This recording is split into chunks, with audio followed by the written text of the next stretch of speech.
tudo bom? Vamos falar hoje sobre a invalidade, algo que pode atrapalhar o negócio jurídico, pode ter consequências muito importantes. Então vamos lá? Armas em punho, vamos para a guerra.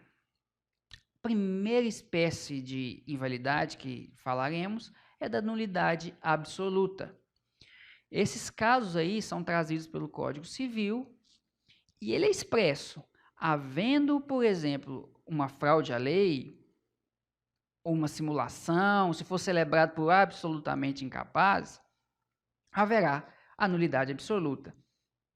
Vocês também precisam ter atenção a esse quadrinho aí da segunda fileira, se a lei declarar expressamente que é nulo ou proibir a prática sem combinar sanção. Isso é letra da lei e cai muito em uma alternativa ou outra. Então, se atente, se habitue a essa frase, a essa letra da lei, ok? Mas quais são as características da nulidade absoluta? A primeira delas é que pode ser arguído por qualquer interessado, não precisando ser apenas as partes que celebraram o negócio jurídico. Qualquer uma delas, um terceiro, até o MP. Mas se nenhuma dessas partes alegar essa nulidade, o juiz pode de ofício, ou seja, por si só, sem que haja pedido, declarar essa nulidade, ok? Outra importante característica é que a nulidade absoluta não convalesce.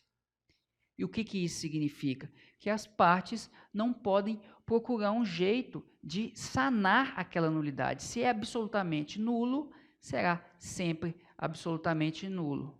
Em alguns casos, pode-se aproveitar em outro negócio que não tem como requisito aquilo que estava nulo no negócio principal, ok? Mas nós já até falamos sobre isso, aquele exemplo de a compra e venda de imóvel tem que ser registrada no cartório, tem que ser por escritura pública.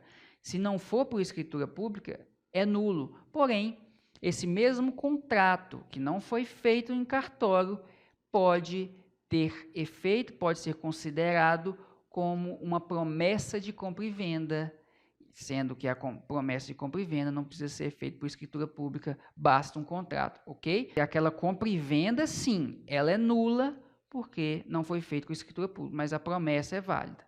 Mas não convalesce, são situações distintas. A nulidade absoluta também não gera efeitos. Desde o início, não tem efeito nenhum. A parte pode simplesmente deixar de cumprir, já que não tem nenhum efeito, não precisa nem propor uma ação. Agora, se a outra parte está cobrando, está enchendo o saco, propõe-se a ação para que o magistrado fale, é nula, não tem efeito nenhum. Mas não precisa. Outra situação é que a sentença retroage. O que isso significa? Que as partes voltam ao momento anterior à celebração do contrato. Devolve-se o dinheiro, devolve-se o produto, tudo volta a ser como era antes. A exceção que eu coloco para vocês, a depender do caso concreto, se houver um terceiro de boa-fé, uma pessoa que não sabia que vai ser prejudicada pela conduta das partes, o juiz pode decretar essa nulidade a partir daquela sentença apenas. Por último, destaco para vocês o princípio da causalidade. E o que ele significa? Imagine elos de correntes. O segundo precisa do primeiro para estar fixo. Se o primeiro é nulo, o segundo certamente será nulo, porque é causa-consequência dele. Um negócio jurídico nulo não pode gerar um negócio jurídico perfeito, válido, ok? Então, isso se chama princípio da causalidade, que é muito cobrado em provas. E o que significa a nulidade relativa? Os casos, o Código Civil nos mostra. É incapacidade relativa. Se a incapacidade absoluta gera uma nulidade absoluta, a incapacidade relativa gera nulidade relativa. Os outros casos são os vícios do consentimento, todos eles, com exceção da simulação, que gera nulidade absoluta, também que acabamos de ver.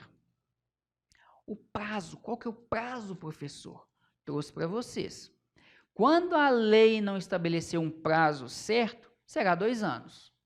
Beleza, já resolvemos. Não falou nada? Diz, isso tem uma nulidade relativa. Qual que é o prazo? 2 anos. Se falar qualquer outro prazo, vai ser esse outro prazo. Que é o que acontece com os vícios de consentimento. Que se tratando de vício de consentimento, será 4 anos. Porém, o prazo de início de contagem desse prazo vai ser diferente em algumas circunstâncias. Havendo coação, ou seja, uma ameaça, por exemplo, só vai começar a contar essa prescrição quando cessada essa coação.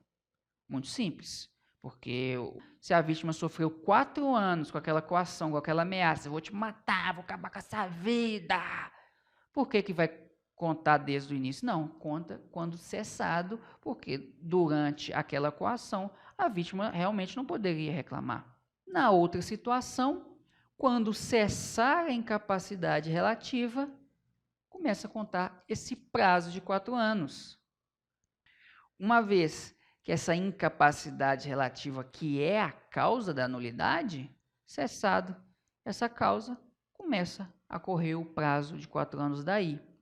Já nas outras hipóteses de vício, será no momento em que o negócio jurídico foi realizado, ou seja, quando aconteceu o erro, quando aconteceu o dolo e assim por diante. Muito simples.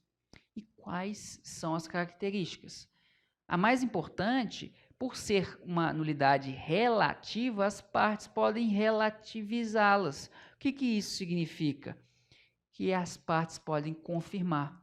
Sei que está com problema, mas vou confirmar a si mesmo. Para mim, que sou o prejudicado no caso, que seria o beneficiado da nulidade relativa, vou confirmar. Não tem problema, aceito a si mesmo. Houve um dolo ali, mas não tem problema não, eu ia comprar de qualquer maneira, eu estava desconfiando mesmo, não tem problema, para mim está ok. Então, a parte confirma.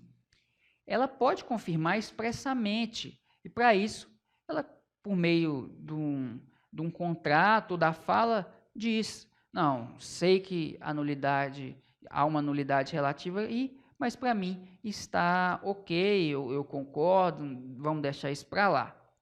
Mas não precisa ser expressa, pode ser tácita. Se a parte, mesmo sabendo que ali há uma nulidade relativa, aceita o contrato, faz o contrato com todos os seus termos, paga tudo direitinho ou entrega o produto, ele está confirmando de modo não expresso, de modo tácito, por meio da sua própria conduta, aceitando aquela nulidade relativa, ok? E olha a diferença da nulidade absoluta aí. Na relativa, só os interessados podem alegar. Já que os interessados podem confirmar, outra parte não pode alegar nulidade relativa. Imagina um terceiro fala, não, eu não concordo com isso não. Isso aí está errado, tem uma nulidade relativa aí. Pode decretar essa nulidade, juizão. Só que as partes podem virar e falar, não, para a gente está bem, vamos confirmar isso. Entenderam? Por isso que somente os interessados podem arguir. E se havendo mais de uma parte prejudicada por essa nulidade relativa, só a parte que arguiu é beneficiado por essa nulidade. Conseguir entender? Porque vamos supor que tem 3 pessoas que precisam pagar por um produto, mas esse negócio jurídico é relativamente nulo. Isso significa que os 3 poderiam arguir e o negócio jurídico não surtir efeito, voltar no momento anterior à celebração do contrato, mas apenas um deles não concorda. Então ele argue e diz, não concordo, da minha parte eu quero declarar nulidade, só que os outros 2 podem aceitar e o negócio jurídico continua válido pelas outras partes. Isso só não vale se o negócio jurídico for indivisível ou se houver solidariedade entre esses 3. Porque se for indivisível, se for nulo para um, será para todos, porque o negócio é um só. Pensa numa vaca, não vai dividir a vaca em 3 e a pessoa vai devolver a cabeça e o resto os outros dois vai ficar com os outros 2/3 da vaca. Não, tem que devolver a vaca toda ou todos os 3 ficarem com a vaca. E na solidariedade, a mesma situação. O efeito, como eu já havia adiantado, é ex-tunc, volta ao momento anterior à celebração do contrato. Ok? Então, nós finalizamos aqui a nossa aula. Falta só mais 2, pessoal. Então, não sai daí, vamos terminar a parte geral do Código Civil hoje ainda, ok? Então, um abraço, te espero agora.